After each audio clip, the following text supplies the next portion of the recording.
नमस्कार दोस्तों, स्वागत है आपका मेरे चैनल स्टोरी टेलर सीपी पे। कैसे हैं आप लोग? उम्मीद करता हूँ खुश होंगे, मजे में होंगे। दोस्तों, जैसा कि आप जानते हैं, मैं इस चैनल पर अपलोड करता हूँ नए नए ऑडियो बुक्स जो होते हैं कॉमिक्स से, नॉवेल से और स्टोरीज से। अगर आपको ऐसे कंटेंट पसंद है तो प्लीज वीडियोस को लाइक करें और चैनल को सब्सक्राइब करें, क्योंकि मैं ऐसे कंटेंट लाता रहता हूँ। तो दोस्तों, इसी नोट पे शुरू करते हैं आज का वीडियो। आज के वीडियो में मैं आपको सुनाने वाला हूँ हार जीत नॉवल का पार्ट 14। इसके बाकी के 13 पार्ट्स आपको ऊपर आई बटन के लिंक से मिल जाएंगे, तो अगर आपने नहीं सुने तो अभी जाके आप सुन सकते हैं। तो चलिए दोस्तों, ज्यादा देरी ना करते हुए शुरू करते हैं हार जीत नॉवल का पार्ट 14। विमल ने सिर से गोल्फ कैप उतार कर, लेकिन चेहरे से नकाब उतारे बिना ही वेटर की पगड़ी अपने सिर पर रख ली। उसने अपने काले दस्ताने उतार कर गोल्फ कैप के साथ वेटर की वर्दी की एक जेब में ठूंस लिए और पैरों में जुराबों के ऊपर ही वेटर के जूते पहन लिए। जूते उससे बड़े थे, लेकिन उसने कौन सा 2-4 मील चलना था। वो उस ट्रे के पास पहुंचा। उसने अर्धवृत्ताकार ढक्कन को प्लेट पर से उठाया और प्लेट में मौजूद तंदूरी चिकन को पलंग पर फेंक दिया। उसने प्लेट में अपनी रिवॉल्वर रखी, ढक्कन वापस प्लेट पर रख दिया। क्रांतिलाल की खिलौना सी पिस्तौल उसने उसके वेटर की वर्दी की जेब में रख ली थी। उसने ट्रे उठा ली और सिल्विया से बोला, चलो। कहाँ? वो फंसे स्वर में बोली, बाहर गलियारे में और फिर डोगरा के कमरे में।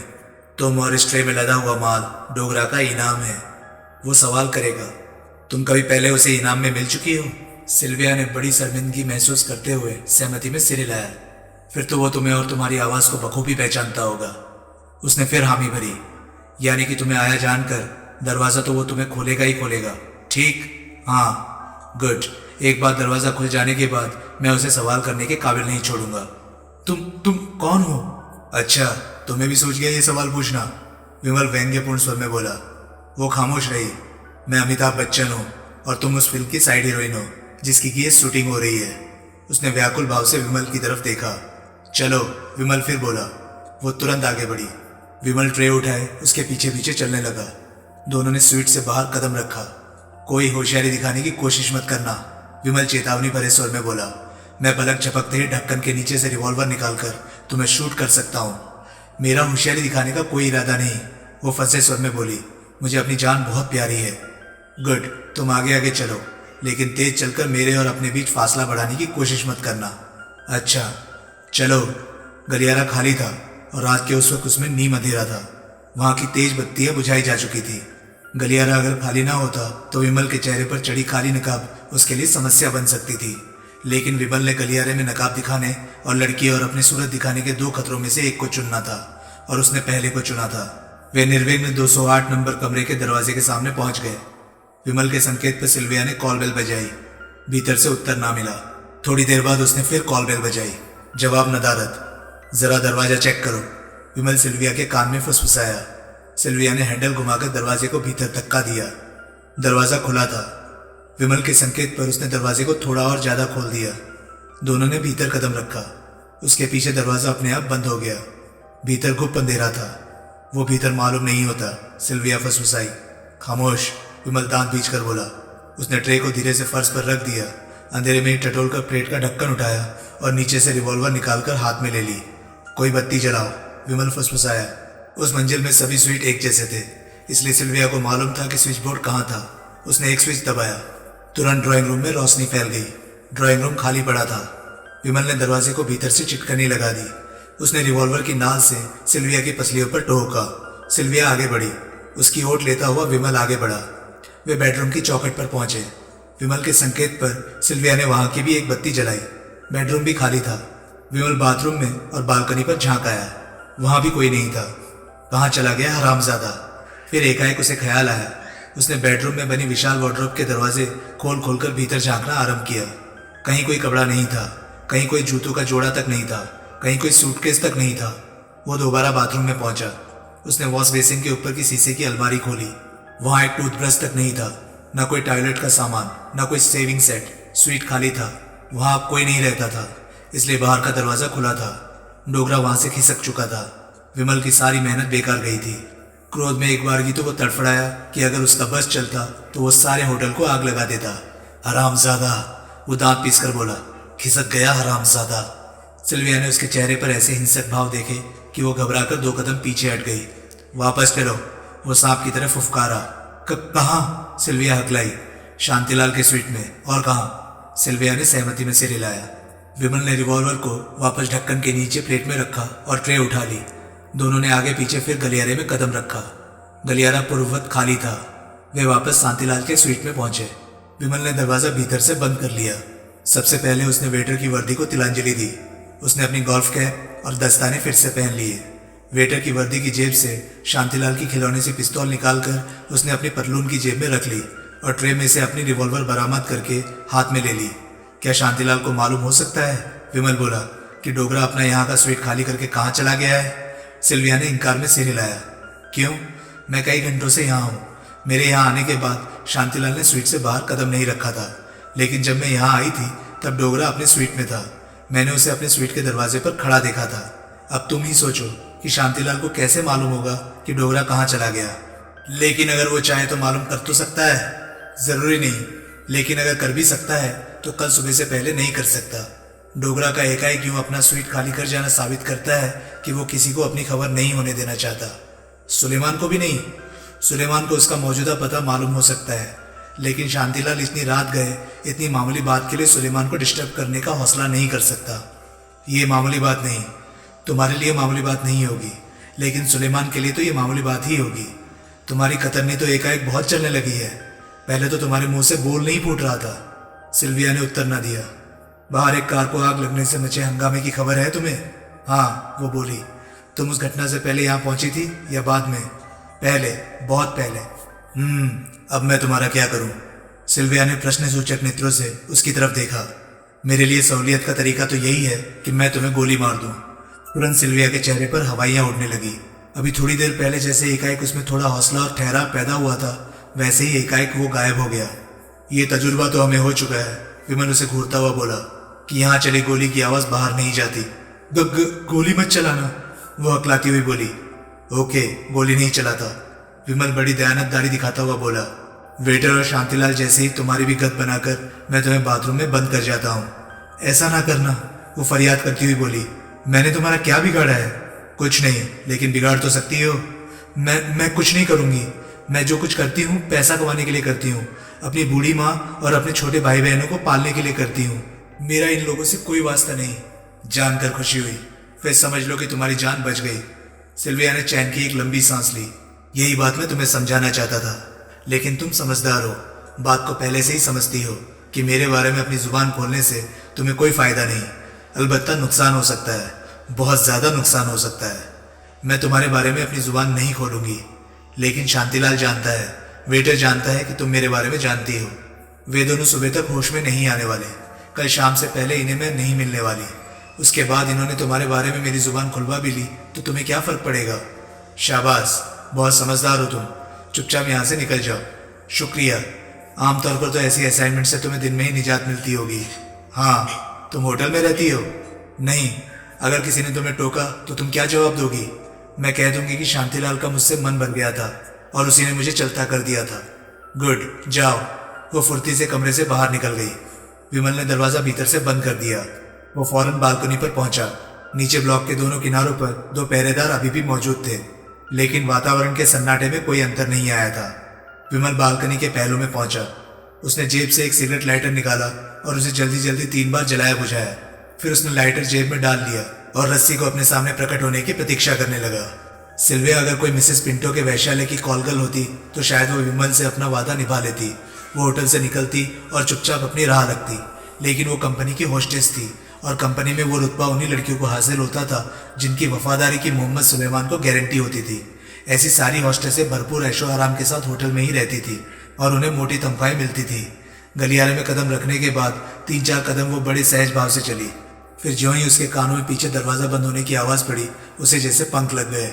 वो बगोले की तरह डोगरा के खाली कमरे में दाखिल हो गई। झपट कर वो टेलीफोन वाली टेबल के पास पहुंची। उसने जल्दी जल्दी एक नंबर डायल किया। तुरंत संपर्क स्थापित हुआ।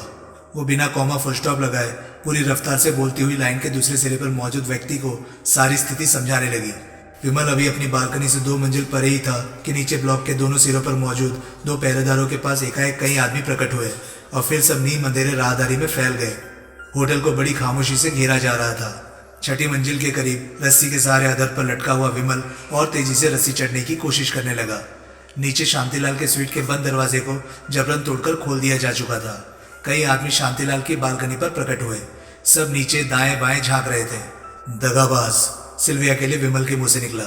उसने जरूर बदमाशों को बताया था कि उसने खुद कबूल किया था कि वो बालकनी के रास्ते से आया था और हर किसी ने यही समझ लिया था कि वो नीचे से ऊपर आया था। तभी बालकनी में मौजूद आदमियों में से एक की निगाह बालकनी के पहलू में दीवार के साथ लटके रस्सी के सिरे पर पड़ी। वो रस्सी कैसी है? वो बोला। एक अन्य आदमी उसके पास पहुंचा। रस्सी को देखकर उसने एकाएक हाथ बढ़ाकर उसे थाम लिया। उसने रस्सी को खींचा तो वह ऐंठकर स्थिर हो गई। उसने ऊपर झांका। नीम अंधेरे में उसे अपने से बहुत ऊपर दीवार के साथ तनिक हरकत का आभास मिला। फिर कोई काली सी चीज दीवार के साथ हिली। उस आदमी ने फुर्ती से अपनी एक जेब से एक रिवॉल्वर और दूसरी से एक साइलेंसर निकाला। उसने साइलेंसर को रिवॉल्वर की नाल पर चढ़ाया और ऊपर दीवार के साथ हिलती डुलती काली चीज का निशाना बनाकर 2 फायर किए। विमल बाल बाल बचा। दोनों गोलियां उसके समीप दीवार से कहीं टकराई। तभी उसका हाथ बालकनी की रेलिंग पर पड़ा। वहां उकड़ू सी बैठी नीलम ने हुक पर से अपने हाथ हटा लिए और उसकी बाहें थाम ली। दोबारा गोली चलने से पहले विमल बालकनी में था। नीचे रिवॉल्वर वाला आदमी आंखें फाड़ फाड़ कर ऊपर देख रहा था। जो हरकत उसे पहले दिखाई दी थी वो अब दिखाई देनी बंद हो गई थी। विमल ने हुक को रेलिंग से निकल जाने दिया। रस्सी भरभराती हुई नीचे को गिरी। उसका हुक बालकनी से बाहर सिर निकालकर ऊपर झांकते रिवॉल्वर वाले के थोबड़े से टकराया। लोहे की भारी हुक ने उसकी नाक तोड़ दी। रस्सी नीचे राहदारी में जाकर गिरी। तुरंत वहां आसपास मौजूद 3-4 आदमी उसकी तरफ लपके। रस्सी देखकर सब ऊपर झांकने लगे। फिर उनमें से एक रस्सी की खबर भीतर पहुंचाने के लिए वहां से भागा। विमल नीलम की बांह पकड़कर उसे लगभग घसीटता हुआ भीतर ले गया। उसने बालकनी का शीशे का दरवाजा भीतर से बंद कर दिया, लेकिन फिर तुरंत ही कुछ सोचकर उसने उसके पल्ले एक दूसरे से मिले रहने दिए, लेकिन चिटकनी खोल दी। बेडरूम में केवल 2 फुल लाइट जल रही थी, जिनकी वजह से वहां बड़ी मामूली रोशनी थी। बाहर ड्राइंग रूम में अंधेरा था। क्या हो गया था? नीलम व्याकुल भाव से बोली। इंतजार करते करते मेरे तो प्राण ही निकल गए थे। जैसी बेरहमी मैं मर्दों के साथ दिखाता हूँ वैसी औरतों के साथ नहीं दिखा सकता, इसलिए घपला हो गया था। विमल जल्दी जल्दी अपनी काली पोशाक उतारता हुआ बोला। तुम भी जल्दी से कपड़े उतारो। मैं? वो हड़बड़ा गई। हाँ, यहाँ काले पहाड़ के आदमी किसी भी क्षण पहुंच सकते हैं। यहाँ? हाँ, रस्सी की लंबाई से उन्हें अंदाजा हो जाएगा कि वो ऊपर कौन सी मंजिल से नीचे लटकाई गई थी। बड़ी हद उन्हें 1 मंजिल का धोखा हो सकता है। वे 7वीं, 8वीं और 9वीं मंजिल के हमारी स्थिति वाले कमरों को चेक करने जरूर आएंगे। शायद वे यहाँ की तलाशी भी लें। हाय राम, फिर तुम अपनी ये काली पोशाक भी रस्सी की तरफ बाहर क्यों नहीं फेंक देते? नहीं फेंक सकता। इससे उन्हें गारंटी हो जाएगी कि उनका चोर होटल में ही कहीं ठहरा हुआ है। रस्सी से तो ऐसा लगता है जैसे कोई बाहरी आदमी यहाँ आया था। इस वक्त चोर की तलाश वक्ती होगी, लेकिन कपड़े फेंकने से वे आगे के लिए भी सावधान हो जाएंगे और फिर आने वाले दिनों में होटल के एक एक मेहमान की हकीकत समझने में कसर नहीं छोड़ेंगे। उस तरह हम ज्यादा फंस जाएंगे। हम सुबह ही होटल छोड़ देंगे। यूं एकाएक होटल छोड़ने वालों को तो वे और भी ज्यादा बारीकी से चेक करेंगे। विमल बोला। उसने अपनी काली पोशाक का एक गोला सा बनाया और उसे विशाल डबल बेड में पायताने कंबलों के नीचे छुपा दिया। उसी गोले में 2 रिवॉल्वरें भी थी। ओह, नीलम के मुंह से निकला। इस वक्त हमें हनीमूनिंग कपल का रोल ही बचा सकता है, विमल बोला। संपूर्ण नग्नावस्था में चलता हुआ वो वार्डरोब तक पहुंचा। वहां से अपना ड्रेसिंग गाउन निकालकर उसने पलंग के समीप पड़ी कुर्सी की पीठ पर डाल दिया। वहीं से नीलम की नाइटी निकालकर उसने यूं पलंग के पास फर्श पर फेंक दी जैसे उसने कामाद होकर उसे अपनी नवविवाहिता बीवी के जिस्म से नोच कर उतारा हो। तब तक नीलम ने भी अपने सारे कपड़े उतार डाले थे। पलंग में, विमल तीखे स्वर में बोला। विमल ने सूटकेस में से उसका कुंदन सेट, नथ, टॉप्स और दोनों कड़े निकालकर मेज पर डाल दिए। हनीमूनिंग कपल में चीजें संभाल कर रखने जितना सब्र भला कहाँ होता है। विमल लपक कर बाहर के दरवाजे की चिटकनी और सेफ्टी लैच खोल आया। फिर वो नीलम के साथ बिस्तर में दाखिल हो गया। उसने नीलम के बाल बिखरा दिए, उसके होठों की लिपस्टिक पोंछ सी दी और उसने 1-2 निशान अपने गालों पर बना लिए। फिर उसने नीलम को अपनी बाहों में भर लिया। नीलम ने उसकी छाती के साथ अपना सिर सटा लिया। दोनों को एक दूसरे के तेजी से धड़कते दिल का भरपूर एहसास हो रहा था। नींद का अभिनय करते हुए लेकिन पूरी तरह जागते हुए बड़े सस्पेंस के वातावरण में वो प्रतीक्षा करने लगे। उसी क्षण उन्हें बाहर से अपने दरवाजे के सामने रुकते भारी कदमों की आवाज सुनाई दी। इसमें एक नवविवाहित जोड़ा है, बाहर कोई बोला, जो हनीमून मनाने के लिए चंडीगढ़ से यहाँ आया हुआ है। दरवाजा खटखटाओ, कोई अधिकारपूर्ण स्वर में बोला। दरवाजे पर बड़ी सभ्य दस्तक पड़ी। नीलम ने अंधेरे में आतंकित भाव से विमल की तरफ देखा। आंखें बंद, विमल उसके कान में फुसफुसाया। इस वक्त हमें दीन दुनिया का होश नहीं है। अपार तृप्ति के बाद हम थककर सोए हैं। हम दरवाजे पर पड़ती दस्तक जैसे मामूली आवाज नहीं सुन सकते। नीलम ने कसकर आंखें बंद कर ली और इतनी ही कसकर विमल के साथ लिपट गई। फिर दस्तक, इस बार पहले से लंबी, पहले से ऊंची। विमल प्रतीक्षा करता रहा। दरवाजा तो खुला है, एकाएक कोई बाहर बोला। फिर विमल को अपनी पीठ पीछे से 2-3 आदमियों के स्वीट के भीतर कदम रखने की आवाज आई। वे लोग सारे फ्लैट में फिरने लगे। एकाएक विमल ने बड़ी बेचैनी से करवट बदली। उस वक्त एक आदमी बाथरूम के दरवाजे पर था, एक वार्डरोब का दरवाजा खोलने जा रहा था और एक बालकनी के भीतर दाखिल हो रहा था। पलंग पर हरकत की आवाज सुनकर सब अपने अपने स्थानों पर थमक कर खड़े हो गए। विमल तकिए के सहारे तनिक ऊंचा हुआ और शशंक स्वर में बोला, कौन है? कोई उत्तर ना मिला। उसने टेबल लैंप का स्विच ऑन किया। उसने एक आतंकित निगाह बारी बारी तीनों पर डाली और बौखलाए स्वर में बोला, कौन हो तुम लोग? तभी नीलम ने भी कुनमुनाकर आंखें खोली। उसने अपनी बाहें समेटी। उसकी कलाइयों में मौजूद हाथी दांत का चूड़ा सोने की चूड़ियों से टकराकर खनका। फिर उसके मुंह से एक घुटी हुई चीख निकली और उसने कंबलों के नीचे डुबकी सी मारी। लेकिन उन तीनों आदमियों द्वारा उसके कमर तक नंगे भरपूर नौजवान गुलाबी जिस्म की एक झलक देख लिए जाने से पहले नहीं। हम होटल के सिक्योरिटी स्टाफ के आदमी हैं। बालकनी के पास खड़ा एक काला सूटधारी आदमी घूमकर 2 कदम आगे बढ़ा और बड़े अदब से बोला, होटल में एक चोर घुसा है। लेकिन तुम लोग यूं एकाएक मेरे स्वीट में कैसे घुसा है? विमल कुर्सी की पीठ पर पड़े ड्रेसिंग गाउन की तरफ हाथ बढ़ाता हुआ बोला, दरवाजा खुला था साहब। जवाब मिला, ये नहीं हो सकता, तुमने जबरन दरवाजा खोला है। दरवाजा खुला था साहब, सूट वाला जोर देकर बोला। उसकी निगाह मेज पर पड़े नीलम के कुंदन सेट, नथ, टॉप्स और कड़ों पर पड़ी।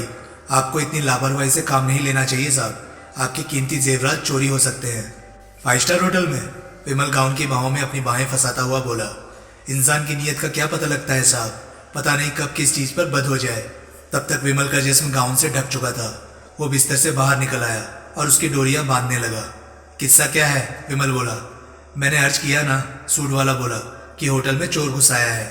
आपके स्वीट का दरवाजा खुला था, वो अभी भी यहीं कहीं छुपा बैठा हो सकता है, आप जरा देख लीजिए। मैं? नहीं, विमल डरकर एक कदम पीछे हटता हुआ बोला, वो हथियारबंद हो सकता है। फिर हम देख लें? शौक से तीनों ने बत्तियां जलाकर बड़ी बारीकी से फ्लैट की तलाशी ली। नीलम कम्बल को थोड़ी तक खींचे एक शशंक कबूतरी की तरह भीतर भीतर सब नजारा देख रही थी। तलाशी लेने वालों को कहीं से कुछ हासिल ना हुआ। आपको तकलीफ हुई, सूट वाला बोला, उसके लिए हम माफी चाहते हैं। माफी तो हुई, विमल बोला, लेकिन चोर यहाँ आया नहीं हो सकता। जी, अगर वो यहाँ आया होता तो वो मेज पर पड़े जेवर ना चुराता। वो उस तरह का चोर नहीं था। तो किस तरह का चोर था? आप नहीं समझेंगे, दरवाजा बंद कर लीजिए। तीनों फुर्ती से बाहर निकल गए। विमल ने दरवाजा भीतर से बंद कर लिया और शांति की एक मील लंबी सांस ली। वो बाल बाल बचा था। डोगरा मेरीन ड्राइव पर स्थित एक होटल में मौजूद था। वो बड़ी बेचैनी से कमरे में चहलकदमी कर रहा था और सोहल के बारे में सोच रहा था। शाम होने को चली थी और अपने उत्कंठा वर्तमान मूड में अभी तक उसने लंच तक नहीं किया था। वो रुस्तम भाई को 3 बार फोन कर चुका था। फोन पर वो उसे केवल पहली ही बार मिला था और उसने उसे खबर दी थी कि अभी तक उस सरदार को तलाश करने में कामयाब नहीं हो सका था। उसके बाद हर बार उसे यही जवाब मिला था कि रुस्तम भाई कहीं गया हुआ था। हरामजादा जरूर जानबूझकर उससे बात करने से बच रहा था। डोगरा ने वितृष्णापूर्ण भाव से सोचा। घोरपड़े को भी वो कई बार फोन कर चुका था। उससे उसकी हर बार बात हुई थी तो उसे हर बार यही जवाब मिला था कि अभी तक उसे सोहल का कोई सुराग नहीं मिला था। सुलेमान ने उसे विशेष रूप से आदेश दिया था कि वो अपने व्यक्तिगत काम के लिए कंपनी के आदमी ना लगाए, लेकिन डोगरा फिर भी किसी तरह उसके आदेश का उल्लंघन करने का हौसला कर रहा था। वो घोरपड़े और उसके आदमियों से विमल को तलाश करवा रहा था। कंपनी के होटल से आनन फानन निकाला जाना उसे अपने लिए भारी तौहीन का काम लगा था और वो इस बात के लिए अभी तक भुनभुना रहा था। वो जानता होता कि उसे होटल से आनन फानन कूच कर जाने की वजह से पिछली रात उसकी जान बच गई थी तो वो इस कदर ना भुनभुना रहा होता। वो एक कुर्सी पर ढेर हो गया और बालकनी के पार दिखाई देते समुद्र की तरफ देखने लगा। वो कई क्षण खामोश बैठा रहा और अपनी मानसिक शक्तियों को अपने अधिकार में करने की कोशिश करता रहा। उसका मस्तिष्क तनिक स्थिर होता था तो उसे लगने लगता था कि वो खामखा उस सरदार के बच्चे को हुआ बना रहा है। वो खामखा उससे डर रहा था। वो कंपनी का आदमी था, काले पहाड़ का आदमी था। उसके सामने सोहल की क्या बिसात थी? कुछ भी नहीं। वो उसे मक्खी की तरह मसल सकता था। यूं टांगों में पूंछ दबाए सुलेमान साहब के पास पहुंच जाना भी उसकी नादानी थी। ऐसी नादानी थी जिससे उसे फायदा तो रत्ती भर नहीं हुआ था, अलबत्ता नुकसान कहीं हो गए थे। सबसे बड़ा नुकसान तो उसे यही हुआ था कि होटल की किले जैसी सुरक्षा उससे छिन गई थी। लेकिन उस सोहल के बच्चे का भी तो हौसला देखो। अनजाने में ही डोगरा दांत पीसने लगा। कंपनी के होटल पर गोलियां बरसाने पहुंच गया। सुलेमान साहब के पास जाने का उसे और नुकसान ये हुआ था कि अब सोहल से निपटना उसके लिए इम्तिहान बन रहा था। उसे वॉच किया जा रहा था कि वो इस इम्तिहान में पास होता है या फेल। डोगरा खूब जानता था कि अगर उसने कंपनी की छत्रछाया में रहना था, न सिर्फ रहना था बल्कि अपना खोया हुआ सम्मान भी वापस हासिल करना था, तो उसके लिए सोहल को ठिकाने लगाना इंतहाई ज़रूरी था। और ये काम सोहल से बचते फिरते या छुपते फिरने से नहीं हो सकता था। बम्बई इतना बड़ा शहर था, वहाँ उस वाहिद आदमी को तलाश करने में हफ्तों महीने लग सकते थे। अपने इम्तिहान में पास होकर दिखाने के लिए इतना लंबा वक्त उसे सुलेमान साहब नहीं देने वाले थे। तो फिर क्या करे वो, कैसे निपटे वो इस सरदार के बच्चे से। सोहल से उसकी हार का मतलब कंपनी के हाथों उसकी मौत हो सकता था। उसे कंपनी के हित में खलास किया जा सकता था। ये बात उसे बखूबी समझाई जा चुकी थी। दूसरों के भरोसे यूं हाथ पर हाथ रखकर छुपे बैठे रहने से काम नहीं चलने वाला था। उसके विवेक ने उसे राय दी, ऐसे तो वो ना इधर का रहने वाला था ना उधर का। ऐसे तो अगर सोहल ने उसे खलास ना किया तो कंपनी उसे खलास कर देगी। उसे फौरन कुछ करना चाहिए था, लेकिन क्या क्या। वो कुर्सी से उठा और फिर चहलकदमी करने लगा। घोरपड़े और उसके आदमियों को वो ज़्यादा दिन तक विमल की तलाश में नहीं लगाए रह सकता था। काम लंबा खींचने से उसकी खबर सुलेमान साहब को हो सकती थी, जो कि वो हरगिज नहीं चाहता था। तो एकाएक वो थमक कर खड़ा हो गया।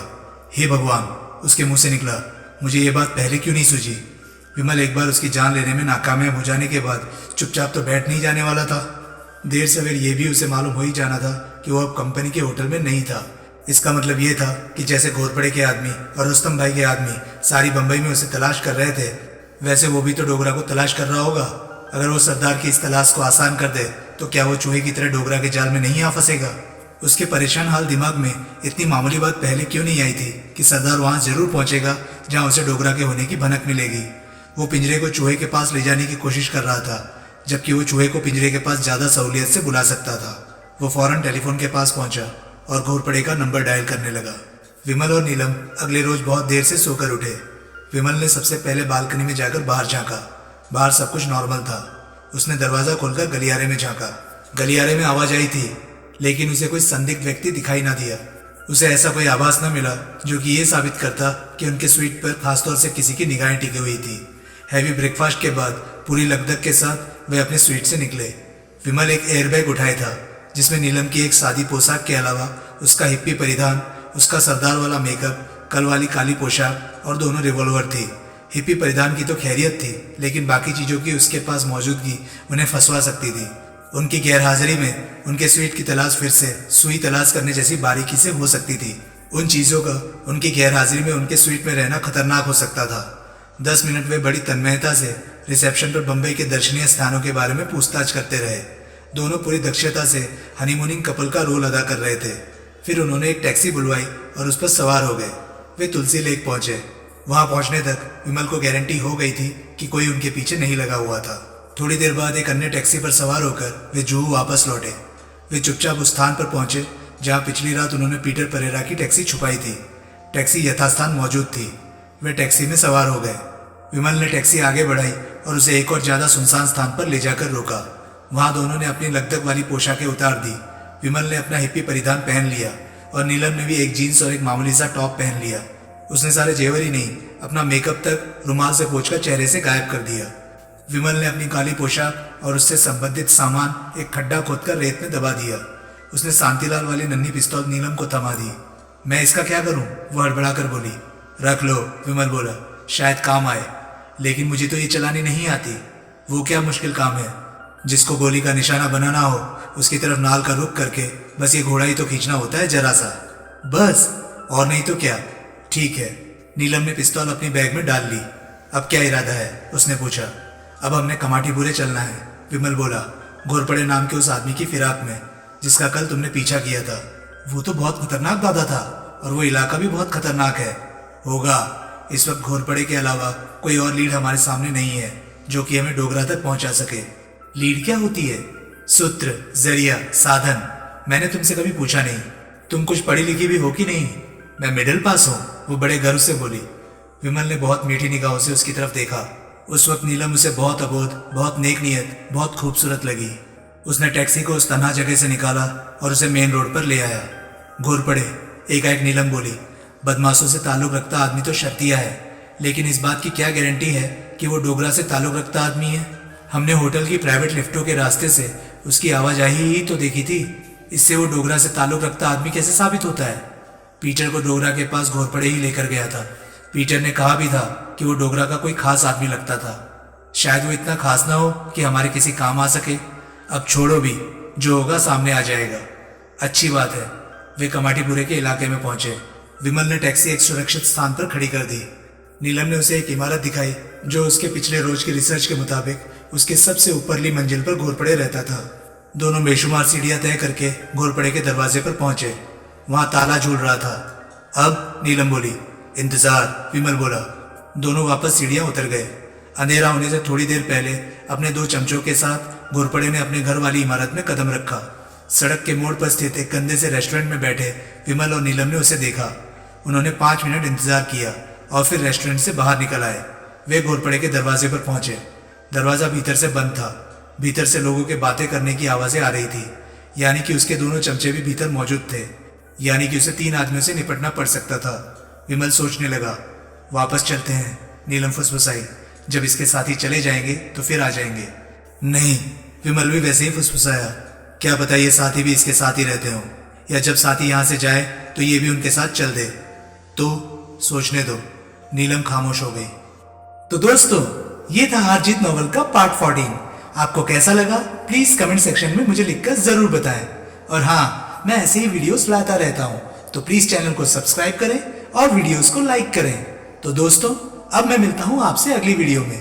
तब तक के लिए गुड बाय, नमस्कार। सेफ रहिए, खुश रहिए, मजे करिए।